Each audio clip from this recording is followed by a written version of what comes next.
Hello, AfterSight readers. This is Alex here, the Senior Programming Manager. I wanted to quickly introduce everyone to this important topic that we've been discussing here at AfterSight, this concept of information equity. So today, Penn and Evan will explain why it's crucial that we're not cherry-picking articles, we're not skipping sections, and we're not making assumptions about what's important for the blind community in Colorado. I'm Evan Starnes, and I've been totally blind since birth. I listen to AfterSight quite often, especially like local newspapers. I'm Penn Street, and I've been partially blind. I guess I don't know what the right word. Low vision.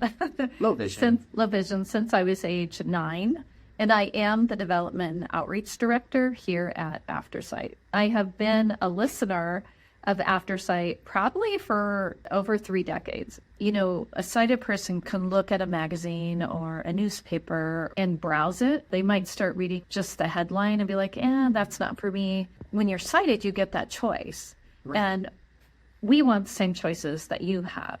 And so the thought of somebody censoring what I have access to, it's like sad, angry, I don't know, there are so many emotions to hear that somebody is skipping articles because, blind people aren't interested in sports. I am blind. I like cars.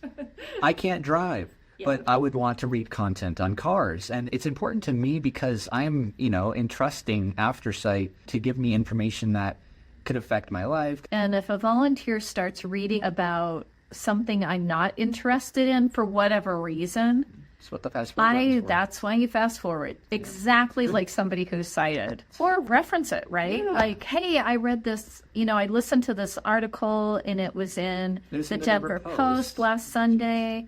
Maybe I'm looking for a new good Italian restaurant and an ad for an Italian place that I'd never heard of popped up, and if you skip it, I wouldn't have known about it. Or even maybe controversial places that you may feel is controversial as a volunteer reader, but it may not be controversial to me. Political bias, skipping articles, we just want the information and we want access. I don't want other people making decisions about information that I can access. Thank you. Because without volunteers, we would not have access to the information that comes through AfterSight. We just want to make it better. We want to make it more consistent, reliable, dependable. It is a huge service and a huge, there are papers and audio editions that I am excited when I see the notification that they came out, and I'm excited to listen to. Yeah. And it's all thanks to our volunteers, ultimately.